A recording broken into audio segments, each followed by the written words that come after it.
Welcome to Maker Table. Appreciate you guys joining me here today. Come and hang out. Let's learn how to build one of our garden planters. We sell several different sizes and configurations of garden planters here at makertable.com. You have the option to get us to assemble it and ship it to you. The trouble is UPS charges us not only by the weight, but also the volume that we take up in the truck. So these planters have a lot of volume, and since they're made out of solid steel, they're fairly heavy. So if you want to save a little bit of money and you feel like you're handy enough and have some basic hand tools and safety knowledge, then you can totally take on the assembly of one of these planters. It's no more complicated than a IKEA sort of furniture assembly. All you're really gonna need is a electric screw gun with a Phillips head tip, a pair of safety gloves, and a pair of safety glasses. Other than that, we will provide the screws and the pieces and the metalwork and forming that it takes to basically convert some sheet metal into a usable planter box. So I don't want to take too much of your guys' time. I'm sure you're ready to figure this out. Let's go ahead and put our gloves on, our safety glasses, make sure we got a charged battery here on our drill. Now we're ready to start building. All the planters share the exact same configuration. You're gonna have 3 different parts. We're gonna talk about flanges. Flanges being these bent portions right here that stick up past the flat sheet metal. So you're gonna have one piece that has 4 flanges. 1, 2, 3, 4. That's always gonna be the base of your planter. Then you're gonna have 2 pieces that have 3 flanges on them. You're gonna have flange 1, 2, 3. Should have 2 of these and they should match. Then you're gonna have 2 other pieces that simply have 1 flange, the other 3 sides without a flange. And you're gonna want 2 matching pieces just like that. So to start with here, we're gonna grab our base flange with the 4 flanges, our base piece, and we're gonna grab our first 3 flange piece and start assembling it here on the side. You're gonna notice one of these flanges has holes that are close to the edge and one has holes that are far away from the edge. This hole that's close to the edge here is gonna match up with this hole right here on your 3 flange piece.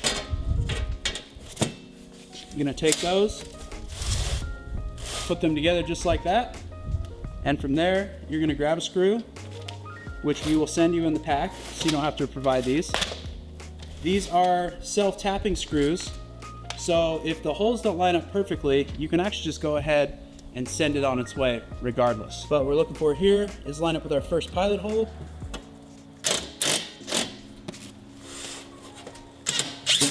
second pilot hole.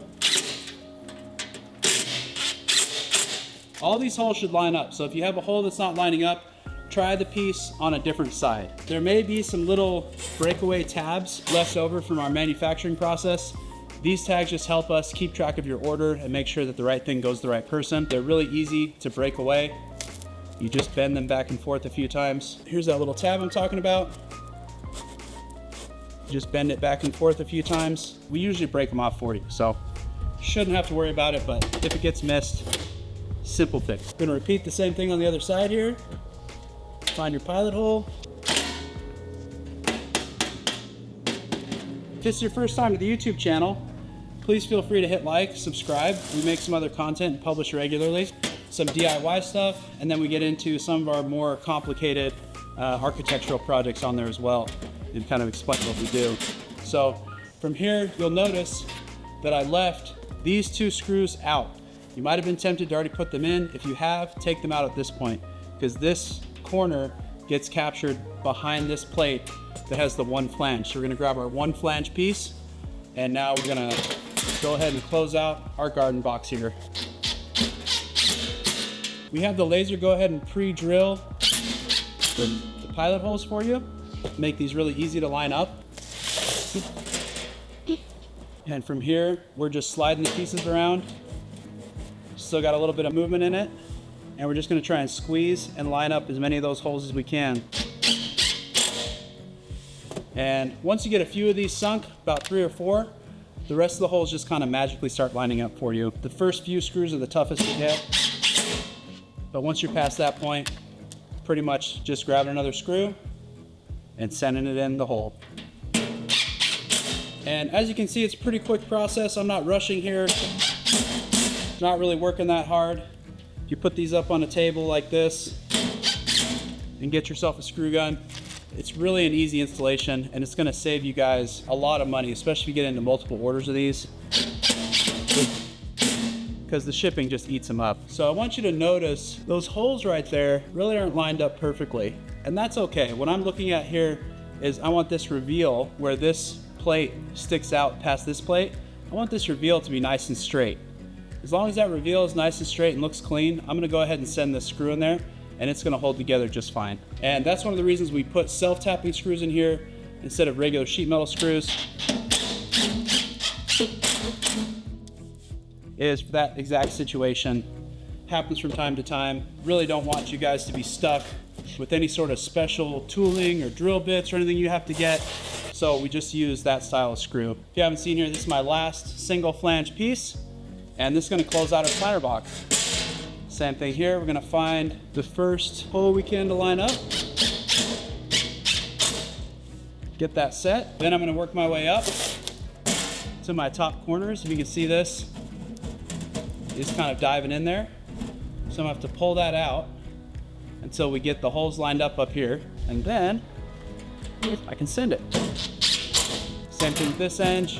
I'm just gonna pull this in and out until I'm happy with the fit up and the holes line up. Send another one. Now we gotta get rid of that rattle by filling up the rest of these screw holes. Once you really put together one of these, you can put together 100. We've been making them for 2 years.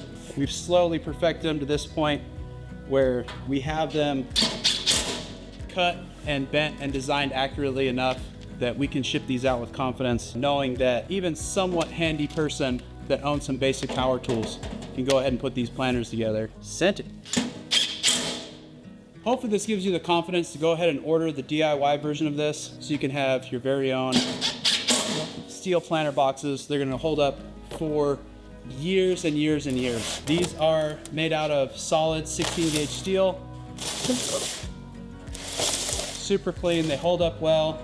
They already have drainage provided in the bottom. They really look great after they've developed a little bit of a rusty patina to them. We do offer these in the powder coat finishes. Powder coat is gonna help this hold up a lot longer outside. Powder coat is 4 times as thick as paint. All of our powder coat is UV coated, so it's gonna resist fading in direct sunlight. It's gonna stay looking fresh and crispy for a long time. Should give you many years of service. Even without the powder coat, this steel is gonna hold up for over a decade without any sort of treatment. It's just gonna rust and develop that kind of beautiful chocolatey orange color, you know, we associate with more of a rustic environment. The one caveat I do wanna point out is the powder coat uses shiny galvanized screws that will resist rusting. These screws are black oxide and they will go ahead and rust and patina the same as the apparent metal here on the planter. But we don't want rusty screws in powder coated metal, and the best thing to do there is use some shiny, bright galvanized screws. Hope you guys enjoyed this video. Hope it gave you the confidence to build your own planters. So if you guys have 15 minutes to spare and a screw gun, you're definitely capable of putting together one or more of these planters. So thank you for visiting makertable.com. If you have any questions, feel free to reach out to us. Once again, please hit like, please subscribe, please follow the channel. Think of us every gifting season you have: Mother's Day, Father's Day, Christmas. We'd love to be a part of your special seasons and your gifting process. So thank you once again, and happy making.